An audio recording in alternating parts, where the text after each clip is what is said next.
किसान साथियों नमस्कार। जैसा कि आप सभी जानते हैं कि अभी बुआई का सीज़न चल रहा है और कई सारे किसान भाई बोनी कर रहे हैं खरीफ के फसल की। और हमारे यहाँ पर भी धान की बोनी चल रही है। तो मैंने सोचा कि आप सभी को सूखे में धान कैसे बोते हैं सीड ड्रिल मशीन के द्वारा, ये आपको इसके बारे में जानकारी देता हूँ कि कितना बीज पड़ता है और क्या कैसी सेटिंग रखनी है। इसके बारे में आपको जानकारी इस वीडियो के माध्यम से देने वाला हूँ, तो वीडियो को लास्ट तक देखिएगा ताकि आपकी भी बोनी अच्छे से हो सके। तो किसान साथियों, यह है सीड ड्रिल वाली मशीन और इसकी सेटिंग मैं आपको सबसे पहले बता देता हूँ। तो यहाँ पर जो है वो गिनने से पता चलता है। यहाँ पर मैंने ये सेटिंग 14 नंबर पर की हुई है और इससे बीज है जो धान का 25 किलो पर एकड़ के हिसाब से पड़ता है। और आगे इस सीड ड्रिल मशीन में एक और सेटिंग करनी पड़ती है, ये पलियों की सेटिंग होती है। और ये पलियाँ आपको बिल्कुल सेंटर में रखनी है जिसके हिसाब से बीज इधर उधर ना पड़े। और ये आप देख सकते हैं गरारी बिल्कुल सेंटर में है जिसके कारण से बीज इधर उधर नहीं होने वाला है। और अच्छी तरीके से आपको लॉक कर देना है और बीज रुके ना, इसका भी आपको चेक करते रहना है जो इसके टाइनों में। और अभी आपको मैं ट्रैक्टर की सेटिंग भी बताऊंगा।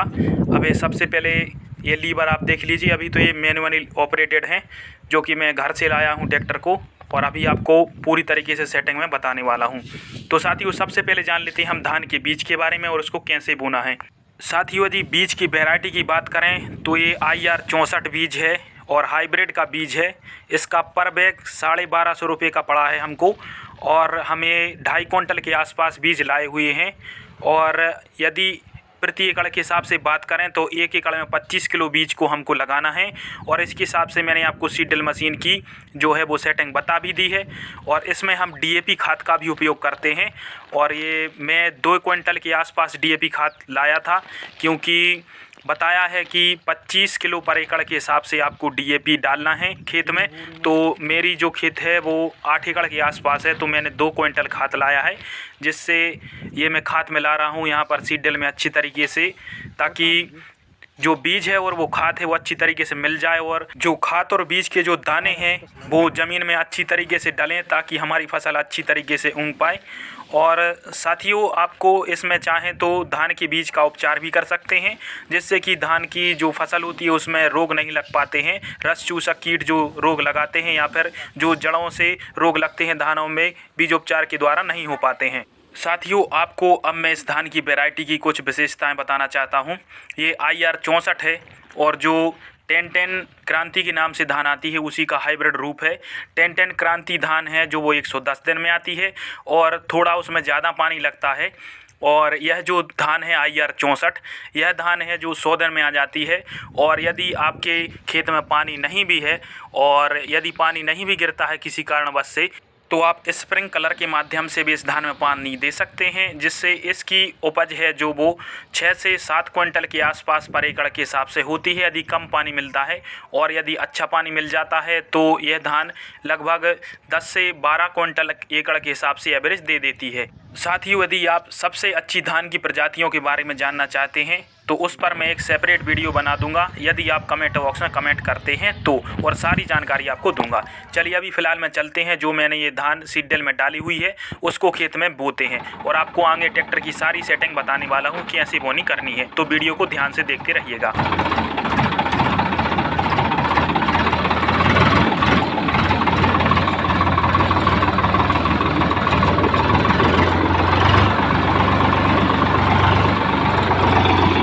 तो भाइयों, आपको अब मैं ट्रैक्टर की जो हाइड्रोलिक है उसकी लीवर की सेटिंग कैसी करनी है वो आपको बताने वाला हूं। तो धान को अपन को है जो बिल्कुल ऊपर की ऊपर ही बेना है।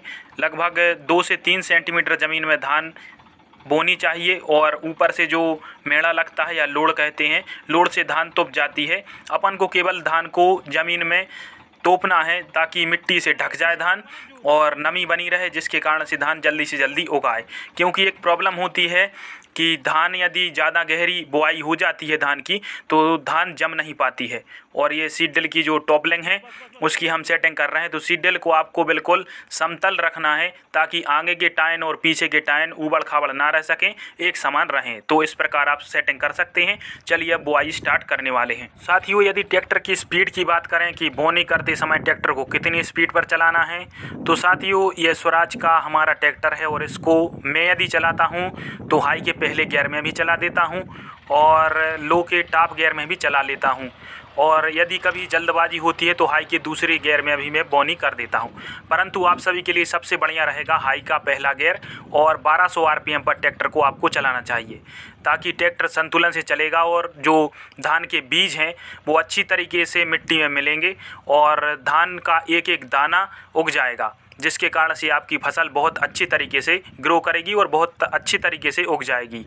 साथियों, एक और इम्पोर्टेंट बात आपको बताना चाहता हूं कि जब आप सीड ड्रिल को नीचे रखते हैं तो आराम से रखिएगा, क्योंकि जो धान की जो नालियां होती हैं जो सीड ड्रिल से निकली रहती हैं उनमें माटी लग जाती है और धान का आना ज़मीन में बंद हो जाता है, जिसे हमारी भाषा में बूचा बोलते हैं। और यदि वो लग जाता है तो आपकी धान की जो बीज की रुपाई है वो पर्याप्त तरीके से नहीं हो पाती है और बुआई खराब भी हो सकती है। तो आप यह भली भांति तरीके से चेक करते रहेगा।